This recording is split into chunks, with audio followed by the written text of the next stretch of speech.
and welcome to another Mario Party 8 minigame review. Last time, we reviewed Sick and Twisted, a good platformer minigame, but is held down due to its clunkiness. Crazy to think that we're down to just 15 minigames.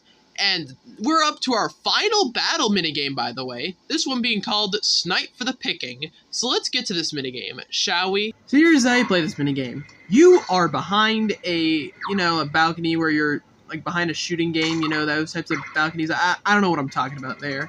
But there's also a lot of apple targets with point totals varying from 10, 30, and 100. And you gotta quickly shoot at these targets to gain various points. These targets, though, they last on screen for like a couple seconds, so you have to react really, really fast. This is the same objective for all players. Whoever has the most points within the 30 seconds wins. And I will definitely say right off the bat, this is awesome. Because this is the type of shooting minigame that I come to Mario Party for. Because there's this thing of just having a very quick amount of time to react in a shooting minigame. And I don't think any minigame does a better job at something like that more than Snipe for the Picking. Because, well, there is a simple pattern with the 10, 30, and 100 point totals where that you don't know where they're going to be each time, and that means you have to be pretty careful.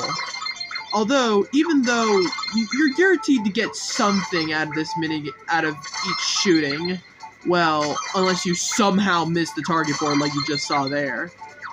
Yeah, but for the most part, there's various patterns, though, that you can recognize, and they do happen in a different order, though, each time.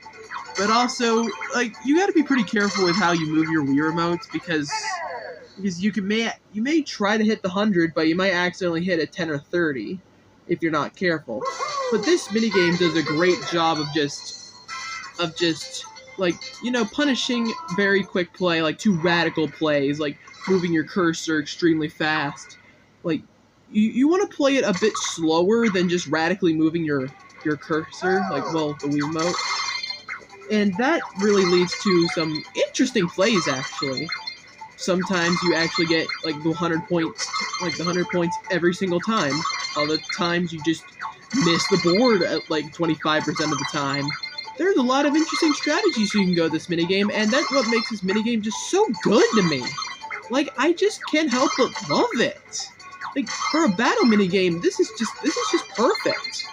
Like, I don't really know what else to say about a minigame like this. It's just like Hyper Sniper from Mario Party 6, but better in pretty much every way. You know what? Let's just go to the overall thoughts, shall we? Overall, Snipe for the Picking is just a way better version of Hyper Sniper.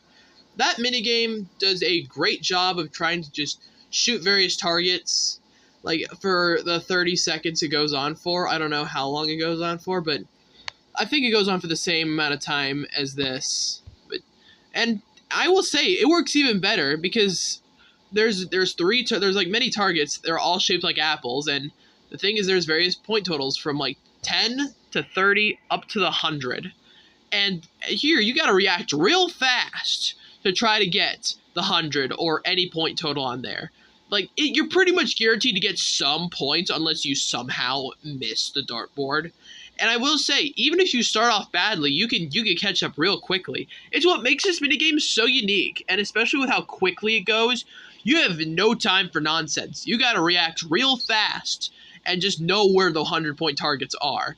Thankfully, there is a pattern on how you can find out where they are, especially since, like, there are many predetermined patterns, and just what makes it easier to do so, but you're not guaranteed to get it, though.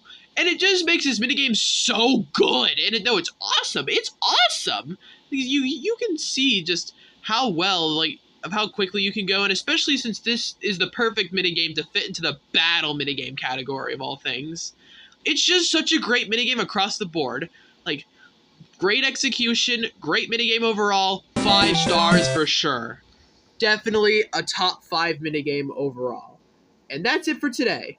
Up next, we're reviewing Snow Way Out. See you guys then.